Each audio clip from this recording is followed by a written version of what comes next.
Speculating and spec investing is a lot different than traditional investing. Not always wrong, but it is different. Earlier this week, you saw my blog that I wrote about the difference between speculating and investing and really focused on speculating for part one. Next week, we're going to focus on part two, investing, traditional investing, as we call it. So, what is speculating investing versus my more traditional investing? Is it bad or good? And how do we look at it, essentially? So first of all, there's a big difference to me between speculating and investing, as we call it here at Diversified. And the difference is very nuanced because to the untrained eye, they seem very similar. They both invest in something, they both lead to ups and downs and some unpredictability of where things will go. But what is the real difference? So when we look at speculating, the real difference is we're making a decision, a gut decision, based on generally very little facts. So I love debate. I get in debate with my baby brother Corey, and he loves the cryptocurrency world. Bought some when it was real cheap and few $1,000s, and now it's $50,000 a coin, a Bitcoin, and essentially made good money on it. And kudos to him and others who had the gumption and the foresight to invest in that. But it's speculating. There is so little data out on this stuff. We don't know where things are going. There's no fundamentals to base decisions by on products like cryptocurrency right now.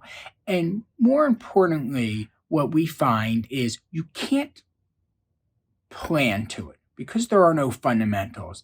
Each speculation investment is completely different. The thoughts that go into buying cryptocurrency speculating are much different than the thoughts that go into buying a business on the side or buying a real estate spec investment or something of that nature. The common theme to speculation is that it is a home run play, if you will, and it is just foundationally based off of more of a gut feel versus what we refer to as traditional investing. And so the question then comes, is it a problem or not? And if so, what do you do about it? So fundamentally, it is not a problem to me. It is only a problem if that is the backbone to your investing world. If all your investments are spec investments, you're buying nothing but this type of investing, it's very risky, spec investing. And so we're not proponents of making that the core to your investing future. Rather, having it satellite, if you want to take these calculated risks, by all means do it. I've seen people make a lot of money on it. I've also seen people lose a lot of money on it. And unlike our more traditional investing world, I've seen people lose all their investment in this type of stuff, which doesn't happen when you buy stocks generally. I mean, you have the one or two outliers, the Enrons of the world, but by and large, they may go up or down, but you never lose your shirt in traditional stock investing, let's call it. So is it a problem? No. I would look at it like going to the casinos a little bit. If I go, and I'm not a huge gambler, but if I go, I bring what I'm willing to lose. If I'm willing to lose $100, I bring it, I play till it's gone or it doubles, and I set certain sights on it, which is my advice, that if you are going to include speculating investing in your portfolio, then there's a couple of things I would definitely keep in mind. One is play with what you're willing to lose. Two is make sure it's not the core to your investment portfolio. And three is set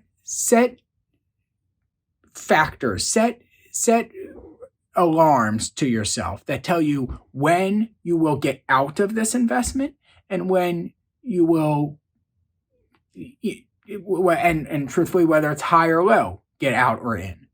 And so that's critical to spec investing, if you will, because you want to be in a position where you know that if your Bitcoin turns to 50,000, pigs get fat, hogs get slaughtered, as they say. You don't want to be the person sitting there when it goes back to a few $1,000s chasing what it once was. So if you're happy and you're pleased at a bird in the hand, or you've hit what you think this thing can be, sell it.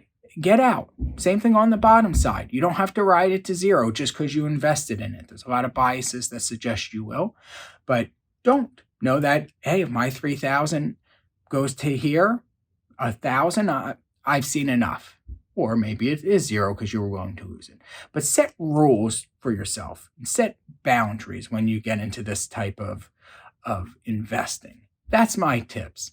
Next week, I'm going to talk about what we focus on here at Diversified, more of that investing as through our lens, not sort of the speculation type world.